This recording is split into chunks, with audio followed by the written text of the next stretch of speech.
Hi, my name is Ben, and this is the installation process for iSav for Windows. First, we go to the website. The website is apptools.us.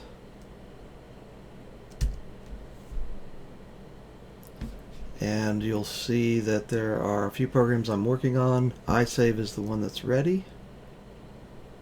Click on Buy Now. Agree to the EULA. Scroll to the bottom. Buy Now for Windows.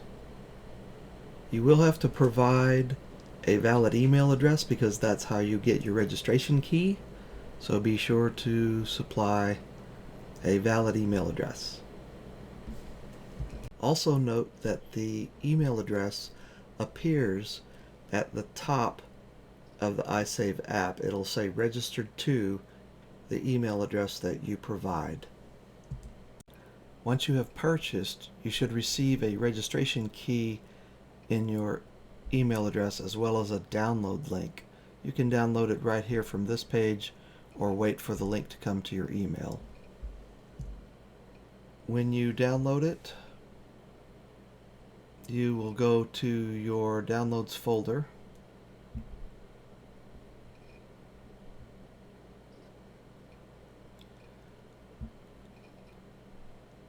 And I am going to just work with it all on the desktop. So I'm going to drag it to the desktop. It's a zip file for Windows. You just extract all. Say extract. And here is the iSav folder. I'm just going to drag it to the desktop. You may put it anywhere you so desire. Into the root of your C drive, into the programs folder, wherever. Once we've got this, we don't need this anymore. And if you just open it, you can just right click here and open. It will give you a warning. Just tell it more info. Run anyway. And it will come up with the registration screen. Key in your email address and copy and paste your registration key that you received in your email and click register.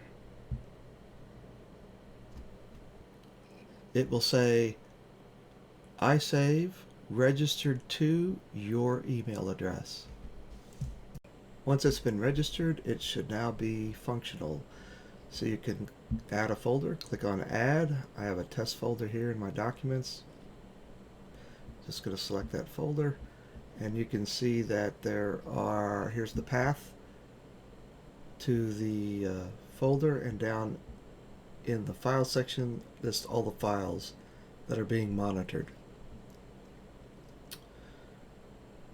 We turn it on. Here I'm going to show what happens as things change in the monitored folder. So here I'm just going to copy this top.png. I think in Windows we have to copy, and I'll just paste.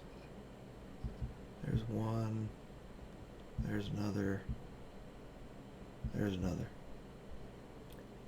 And as we watch on the left side, those show up. Now iSav is watching these files. It looks for a change in the last modified time, and if that timestamp changes, it will create a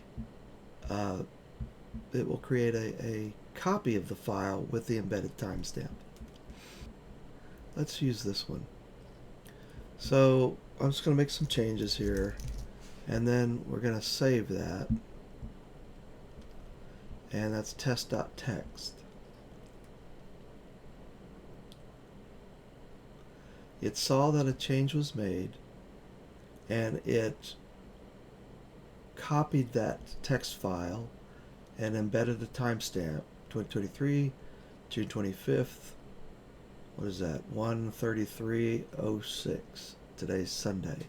If we take these files out, it figures out that it no longer needs to monitor them, and on the next scan it updates and they disappear.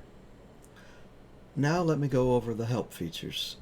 So right behind this iSav icon is your quick help. Just click it and you will see the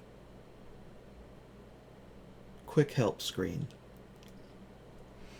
If you want the long version, it's on the web. Just click on Help on Web and it should load a PDF into your browser.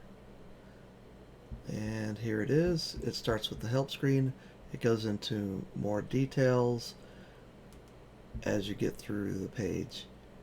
It's pretty much self-explanatory, but sometimes people like to have a PDF file with it. Let's close that. Your timestamp preferences can also be set from this screen. Click on Timestamp Preferences, and you may set each separator how you want: none, a hyphen, an underscore, at, on, and several others. And you can set each field the way you want it. You can have short months, long months, numbered months, short days, long days, even the date, or you can turn them all off.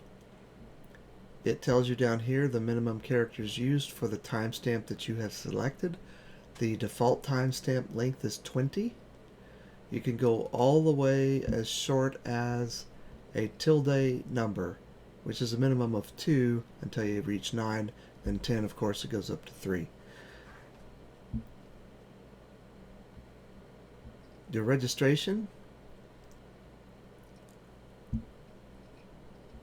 is here. It will show you the email that it's registered to, and the registration key only shows the first couple of digits. You can unregister this if you so desire. This is, for example, if you're using this, you've got a lot of folders that you're monitoring and you're transferring your duties to someone else and they want to use this product, you can just unregister it. They can register it with their key and it will pick up where you left off. If you want to remove everything from the computer, it'll erase all the iSav data, i.e. it will remove all of your monitored folders and files, and it will remove your registration, and it will close iSav. iSav will still be on the computer, and you'll have to delete that if you so desire. That's very easy. You just right click on the place that you install it and delete it, and that's a complete deletion. And there you have it. It's very useful to me. I've used it for a few years now. I really like it, and I think you will too. If you have any questions, you can reach me at apptools_support@apptools.us or through the website. Thank you very much and have a great day.